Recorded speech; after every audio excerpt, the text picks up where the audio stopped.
গত 3 July West Bengal medical কাউন্সিলের president doctor Sudipta Roy press conference করে জানান যে আমার মেডিকেল রেজিস্ট্রেশন 2 বছরের জন্য সাসপেন্ড করে দেওয়া হয়েছে।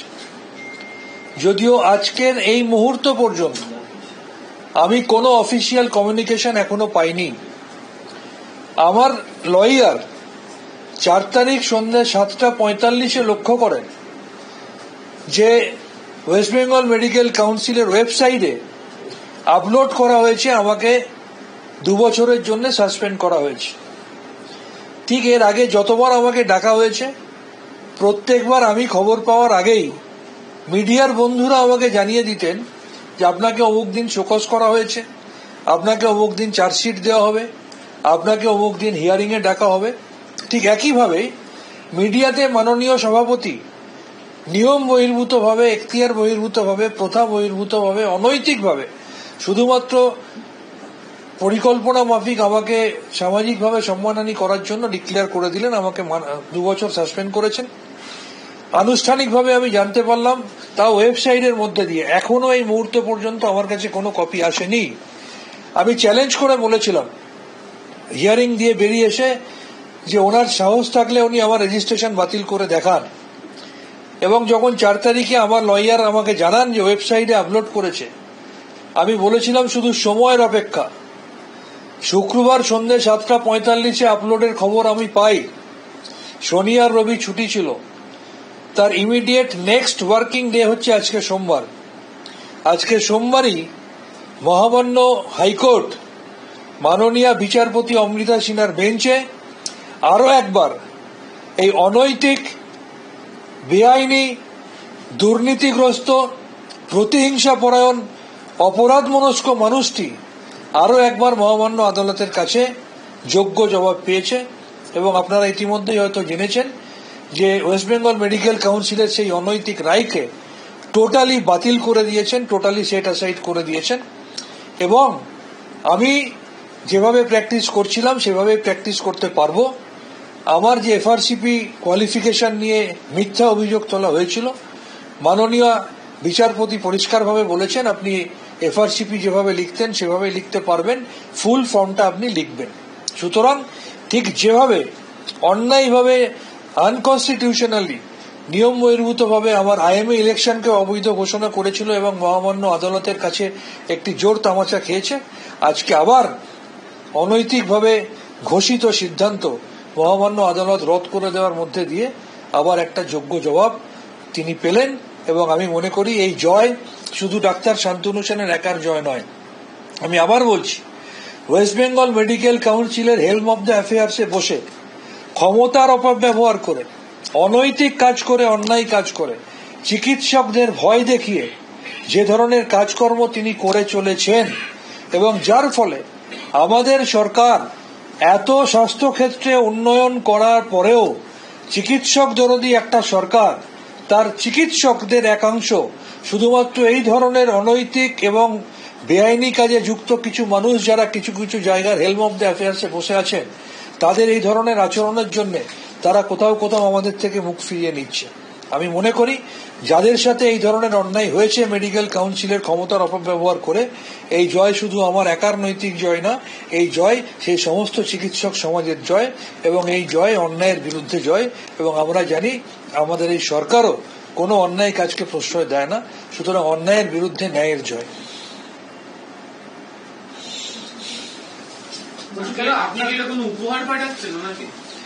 হ্যাঁ, দেখুন আমি একটা কথা বলি, ডক্টর সুদীপ্ত রায় আমার প্রায় বাবার বয়সী। আমার বাবার বয়স 82, ডক্টর সুদীপ্ত রায়ের মধ্যে 80 হয় পেরিয়ে গেছে বা লেটার মার্কস পেয়ে গেছেন বা পেয়ে যাবেন কিছুদিনের মধ্যে। আর আমার তার সাথে সম্পর্কটা তো অনেক দিনের।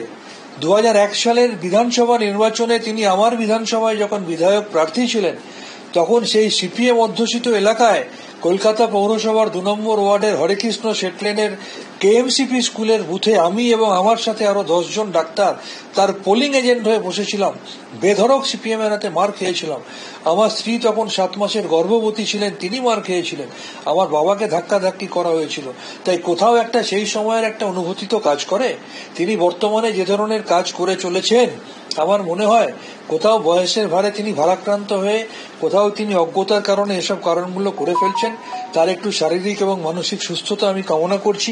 তাই আমি ডক্টর সুদীপ্ত রায়কে একটি শুভেচ্ছা বার্তা পাঠাতে চাই, যেখানে লেখা আছে, ঈশ্বরের কাছে আমি আপনার মাননীয় ডক্টর সুদীপ্ত রায়, ভীষণ জনপ্রিয় এবং লড়াকু বিধায়ক, অত্যন্ত দক্ষ সভাপতি medical council, chairman health recruitment board, ঈশ্বরের কাছে আমি আপনার দীর্ঘ জীবন এবং শারীরিক ও মানসিক সুস্থতা কামনা করি। খুব ভালো থাকবেন, আমার প্রণাম জানবেন।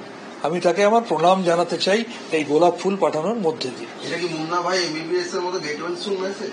সেটা যে যেভাবে ইন্টারপ্রিট করবে সেটা তার ব্যাপার। আমি চাই যে তিনি আরো দীর্ঘজীবী হন। তার শারীরিক এবং মানসিক সুস্থতা আমি কামনা করি। তার কারণ, শারীরিক এবং মানসিকভাবে সুস্থ থাকলেই এই ধরনের নীতি বহির্ভূত, প্রথা বহির্ভূত, অসাংবিধানিক, অনৈতিক কাজগুলো হয়তো তিনি করা থেকে বিরত হবেন। তাই আমি তার শারীরিক এবং মানসিক সুস্থতা কামনা করছি। কাউন্সিল মনে করে না যে আপনি আদালত থেকে সম্পূর্ণভাবে স্বস্তি পেয়েছেন। কাউন্সিল বলছে রায়ের প্রতিলিপি দেখলেই বোঝা যাবে যে আপাতভাবে শান্তনু সেনকে একটা লিখিত বক্তব্য জানানোর কথা বলা হয়েছে। তার মানে এই নয় যে কাউন্সিলের পদক্ষেপ সবটাই ভুল। দেখুন, কাউন্সিলের হয়ে দাঁড়িয়েছিলেন কিশোর দত্ত। তিনি কে আপনারা সবাই জানেন। এবং আমি বলবো, আসলে অস্থির মস্তিষ্কের মানুষেরা ব্যক্তিগত প্রতিহিংসা পরায়ণতার কারণে প্রতিহিংসা পরায়ণতা করতে গিয়ে অনৈতিক কাজের সীমা লঙ্ঘন করে যখন এই ধরনের অনৈতিক সিদ্ধান্ত নেয়, তখন আদালতের কাছে যোগ্য জবাব পাওয়ার পরেও তারা সেটা হয়তো মেনে নিতে পারে না। আমি তো একটা অনুরোধ করব সবিনয়ে মাননীয় সভাপতি মহোদয় বা রেজিস্ট্রার মহোদয়কে, আপনারা খুলে প্রেস কনফারেন্স করে বলুন না যে আপনারা আদালতের এই রায় মানছেন না। আপনাকে কলকাতা আইএমএ ব্রাঞ্চ থেকেও সাসপেন্ড করা হয়েছে। রাজ্য মেডিকেল কাউন্সিলের যে পদক্ষেপ, সেই পদক্ষেপে ওই যে বললাম, পিতৃদেব এবং তার সুযোগ্যা কন্যা অন্যায় করতে করতে অন্যায়ের সীমারেখাটা কখন পেরিয়ে গেছে তারা নিজেরাই জানে না। কিছুদিন আগে একটা স্টেট কাউন্সিলের মিটিংকে কেন্দ্র করে একটা ব্রাঞ্চের সেক্রেটারি মাননীয় সুদীপ্ত রায় মহোদয়ের সুযোগ্যা কন্যা আমাকে শোকজ করেছে। আপনাদের জানিয়ে রাখি, আইএমএ একটা 3 টায়ার সিস্টেম, যেখানে হেডকোয়ার্টার, স্টেট এবং লোকাল ব্রাঞ্চ। সারা ভারতবর্ষে প্রায় 1800 লোকাল ব্রাঞ্চ আছে। তার মধ্যে একটা লোকাল ব্রাঞ্চ হচ্ছে আইএমএ ক্যালকাটা ব্রাঞ্চ। আমি সেই ব্রাঞ্চের ডেফিনেটলি প্রাইমারি মেম্বার, কিন্তু আমি আইএমএর সর্বভারতীয় এবং সর্বকনিষ্ঠ সর্বভারতীয় সভাপতি থেকেছি। বর্তমানে আমি এখানকার রাজ্য সম্পাদক।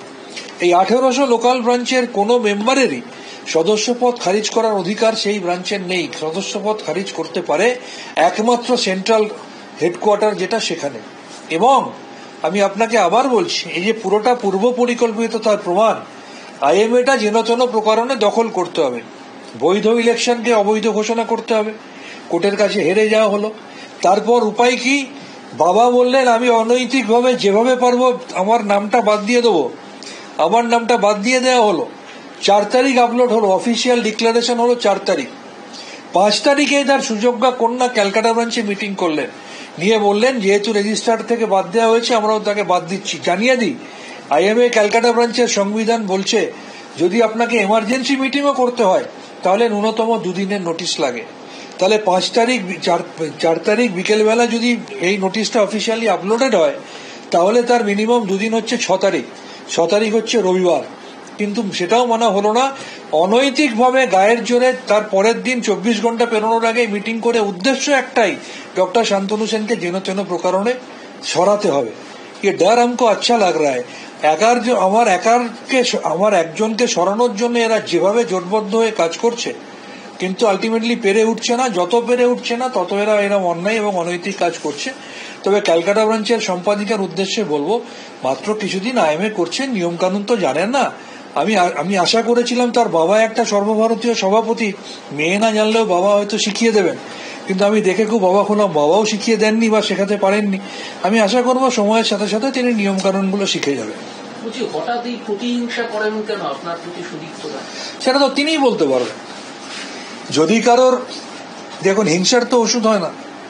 তিনি যদি ভেবে থাকেন তিনি একাই আইএমএর সর্বভারতীয় সভাপতি থাকবেন, আমি কেন আইএমএর সর্বভারতীয় সর্বকনিষ্ঠ সভাপতি হয়েছি, সেটা যদি কারোর হিংসার কারণ হয়, মাননীয় মমতা বন্দ্যোপাধ্যায়ের স্নেহধন্য আশীর্বাদ ধন্য হয়ে আমি কেন রাজ্যসভার সাংসদ হয়েছি, সেটা যদি কারোর হিংসার কারণ হয়, আমি কেন দলের মুখপাত্র হয়ে দলকে প্রতিনিধিত্ব করার সুযোগ পেয়েছি, সেটা যদি কারোর হিংসার কারণ হয়, বা আমি যদি কারোর কিছু জিনিস চোখে আঙুল দিয়ে দেখিয়ে ফেলে থাকি বা ধরে ফেলে থাকি, সেটা যদি কারোর হিংসার কারণ হয়, তবে আমি একটা কথা বলবো, আজকের এই রায়ের পরে আমি যদি অন্তত ওয়েস্ট বেঙ্গল মেডিকেল কাউন্সিলের প্রেসিডেন্ট হতাম, তাহলে আর এক মুহূর্ত সেখানে বসে না থেকে মুখ লুকিয়ে আমি বাড়িতে চলে যেতাম। অবশ্যই এটাও ঠিক, আমার যদি সেরকম একটা নার্সিংহোম থাকতো, তাহলে আমি অবশ্য সেই নার্সিংহোমের মতো সেখানে পেশেন্টকে ভর্তি রেখে স্বাস্থ্যসাথী দিয়ে ভর্তি করে তারপর জোর করে চাপ দিয়ে সেখানে আর্থিক নিষ্পেষণ অন্তত আমি করতাম না। বা আমার যদি সেই নার্সিংহোম থাকতো, অন্তত এটুকু বলতে পারি, আমার নার্সিংহোমে ওই 16-18 ঘন্টা ইডি সিবিআই রেড হতো না। বা আমার কোনো নার্সিংহোম থাকলে আমি এটুকু বলতে পারি, কোনো সরকারি হাসপাতালের কোনো একটা পদে থাকার ফলে সরকারি হাসপাতালের ম্যান পাওয়ারকে বা সরকারি হাসপাতালের জিনিসপত্রকে নিয়ে আমি আমার নার্সিংহোমে ব্যবহার করতাম না, এটুকু অন্তত বলতে পারি। আমাদের ভিডিও ভালো লাগলে লাইক এবং শেয়ার করুন, কমেন্ট সেকশনে গিয়ে জানান আপনাদের মতামত। আরও ভিডিও পেতে আমাদের চ্যানেল সাবস্ক্রাইব করুন এবং প্রতি মুহূর্তে খবরের আপডেট পেতে প্রেস করুন বেল আইকন।